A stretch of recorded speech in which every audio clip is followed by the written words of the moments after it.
Ready? Hi! And welcome back to BookCon. Books are attacking us. Today we are doing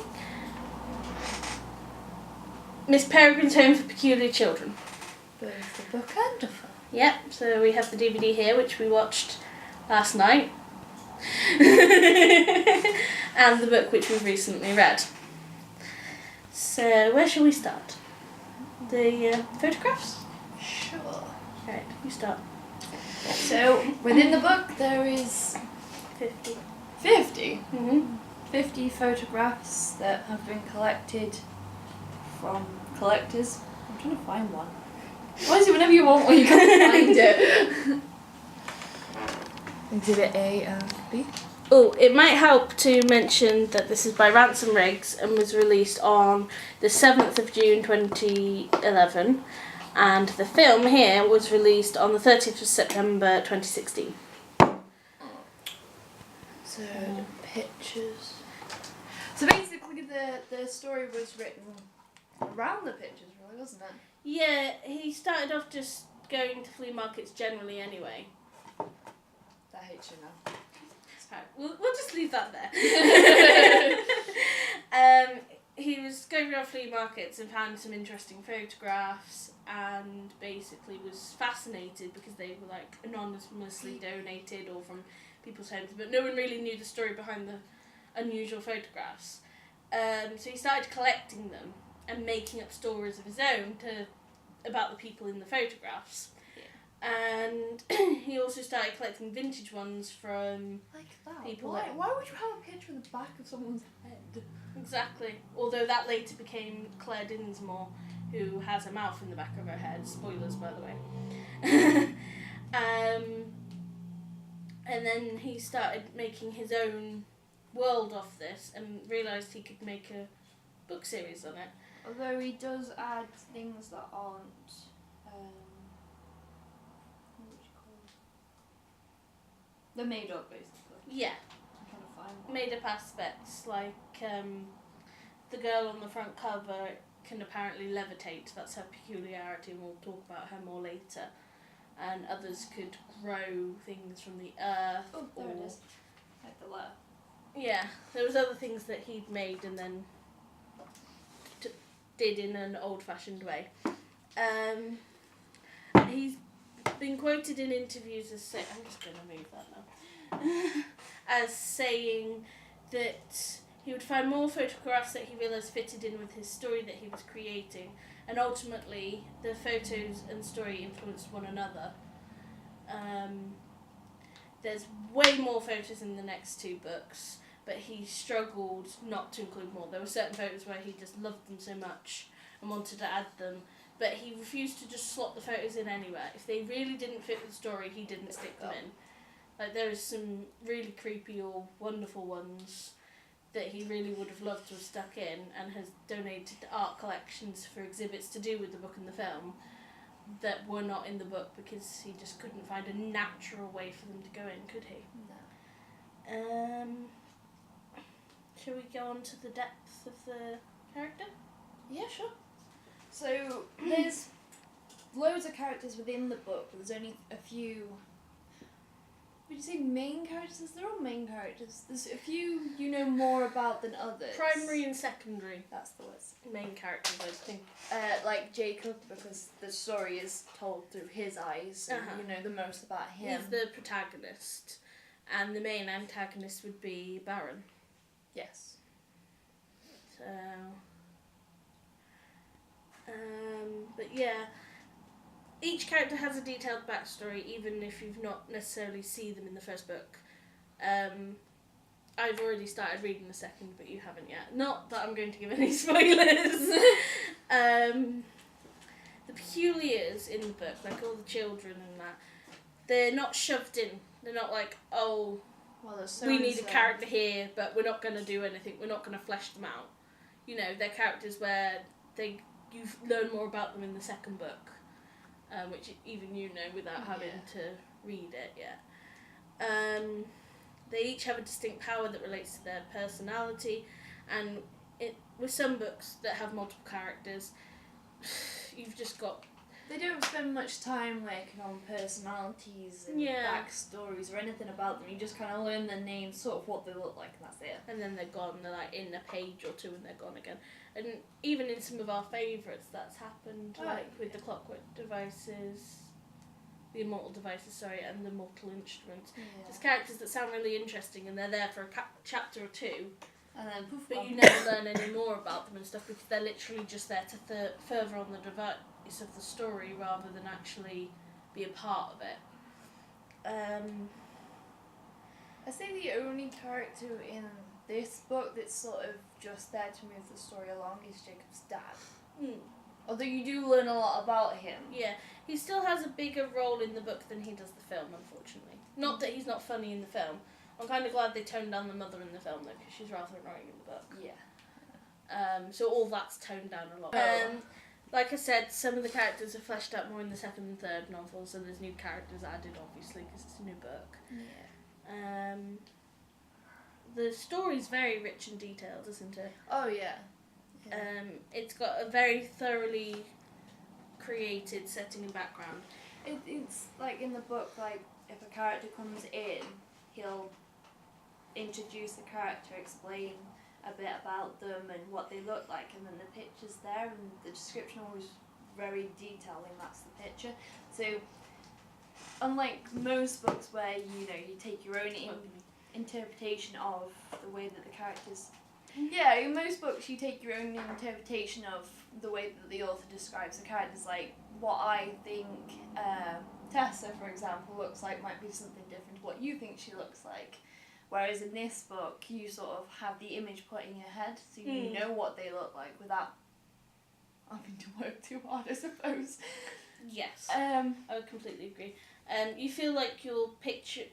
one of my favourite parts of the storytelling devices in the book is the fact that when he's describing the house, you feel like you're seeing it yourself, both in the beautiful pre-bombed state and when it's decimated. It's horrible ruin. What I love is like Jake's in the same place, but when he goes from different time zones, you can tell that it's different just in like the subtle ways. Like there's no cars, there's a cart, it's not outwardly like, oh my god, I time travelled. He doesn't realise straight away, and both in the film and the book, I love that scene. He's just like, I'm running to my room! Yeah, and then when he gets in the pub and they're just like, where the hell do you think you're going? It's like, to my room. You're a soldier!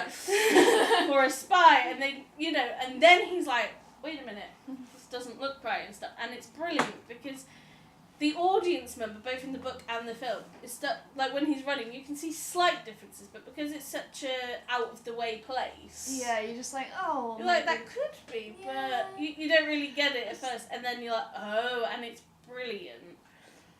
I also love the description in the books to set each scene perfectly. You feel like you're seeing it through his eyes. When he first sees the hologas, I don't know about you, in the book especially, I was like, oh, I don't like this, and I had to put it down and start reading it when it wasn't quite so tonight. It was like, oh, beep. Yeah, and I think Tim Burton and the people that worked on the movie caught them really well. Oh, they look a bit like Slender Man, but that's kind of how I pictured them in my head. Weird tentacle things. And, the eyeballs. Oh, no. I hate that bit. And even though we've watched it several times since, and even though we're still there like, no, is it gone? Is it gone?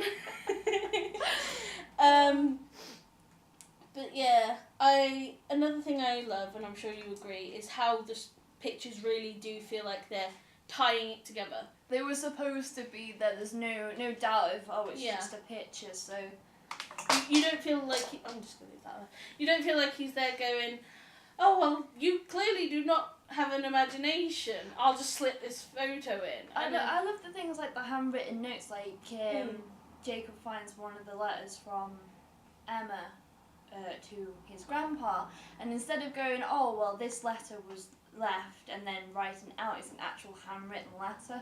Yeah, which is really sweet. And you feel like, I'm sure Jacob does at the time, but the reader feels her pain and how hard it must be for her seeing like someone who looks identical. Yeah, and you feel like you're there holding the letter, and it's like, you're Jacob. So, yeah. No, I do feel sorry for Jacob in one way because he spends his early childhood going, oh, my granddad's great, he tells all these stories, and then when he gets into his teenage years, he has it ruined for him. Basically. Yeah, he basically gets convinced that his granddad's crazy, and then convinced that he's crazy. Yeah, and he's never truly fitted in, and I think one of the upsides of this bittersweet world is the fact that he finally feels like he fits in with people, which is really sweet. I love how Riggs tells the story. You sympathise with the peculiars and the struggles Jacob's going through, but I think you also sympathise with some of the hologasts. Oh yeah, the ones who weren't all, none of them knew that was going to happen. None of them knew they were going to become those monsters. They were just trying to survive, weren't they? Yeah, but you also despise them because... It's like, yeah, okay, you made a mistake, but stop making it now. Yeah, and especially Baron wanting to redo the experiment. It's like, are you crazy? Are you nuts? Why would you do that? I love the actor that plays him in the film. Yeah. He's so good. Samuel L. Jackson is awesome. I did love the cast. I think the death of his grandfather, he doesn't get time to properly process. I know he's there for a few weeks, but it's like, even though he's still dealing with it for a few weeks or 3 months, book and film depending, but he's not fully processed it, I think, until he actually sees the hologast again, and he's suddenly like, wait, I'm not crazy. Yeah, he was too busy focusing on whether he was losing his mind or not to, I think, properly grieve for his grandfather. The power swaps. This is why we're doing a book-film comparison, because some people were very upset with the fact that swaps and changes had to be made. All book-to-film adaptations, there has to be changes and cuts. If you did every last minute of a book, it would be hours. Although I think loads of book lovers would love that. Lord of the Rings would be about 10 hours long. Thank you. 10 extra hours long. So. But you get our point though, don't you? Yeah. Sometimes it has to be done. There has to be cuts. Yeah.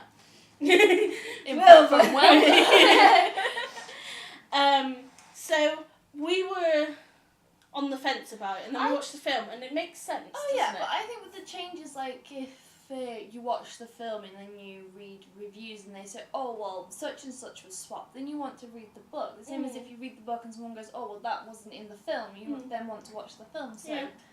I mean, in the book, Olive is the one who has the peculiarity of air, and she's about 7 years in appearance, because obviously they're a lot older actually. And in the film, she's a teenager, well, the appearance anyway, and controls fire. She's her peculiarity is pyrokinetic.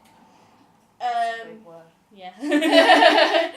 In the book, Emma is the one who controls the peculiarity of pyrokinetic. See, got it. Is that the big word? And has the appearance of a 16-year-old. This doesn't change in the film, but her power changes. And I actually understand why Tim Burton felt for the version of the story he was telling, and it makes perfect sense. It suits her personality in the film a lot better. I just don't like the twins. The ones who have the power of the Gorgon. Yeah, I they're just don't basically like them. Medusas. They're cute. They're creepy. They're harmless. They've covered their faces for everybody else's protection. Yeah.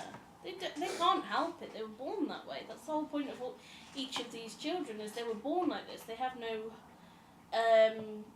choice in this, and I'm sure we'll explore that further with the next few books. Yeah, but no, I think the power swap in the film suits because Emma's very cold and very distant from Jacob, and her peculiarity suits that. Yeah, whereas in the book she's a bit more she has a fiery temper in both. Yeah. But they made her a little more reserved about it. Yeah. Like, she's come to terms with it, and she's just sort of...